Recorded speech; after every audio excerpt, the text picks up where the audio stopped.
Momentum Hari Raya Idul Adha 1446 Hijriah kali ini tampak beda di DPD Partai Gerindra Aceh. Pasalnya di Hari Raya Kurban ini, DPD tersebut menyembelih sedikitnya 10 ekor sapi. Jumlah sapi ini lebih banyak bila dibandingkan tahun lalu. Ribuan paket daging pun diberikan kepada masyarakat Aceh pada Minggu 8 Juni 2025 kemarin. 2 ekor sapi disembelih di kantor DPD Gerindra Aceh. Sementara 8 lainnya didistribusikan ke berbagai kabupaten atau kota. Kegiatan ini merupakan bagian dari program tahunan partai sebagai wujud kepedulian sosial. Sekretaris DPD Gerindra Aceh, Abdurrahman Ahmad menyampaikan pesan Ketua DPD Gerindra Aceh, Haji Fadrullah, yang saat ini tengah menunaikan ibadah haji di Tanah Suci.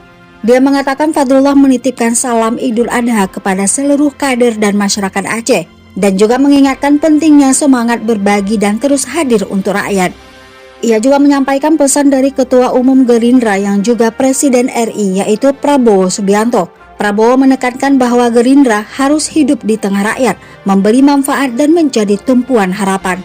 Ratusan paket daging dibagikan secara tertib oleh para kader dan relawan kepada warga sekitar, masyarakat prasejahtera, serta komunitas lokal.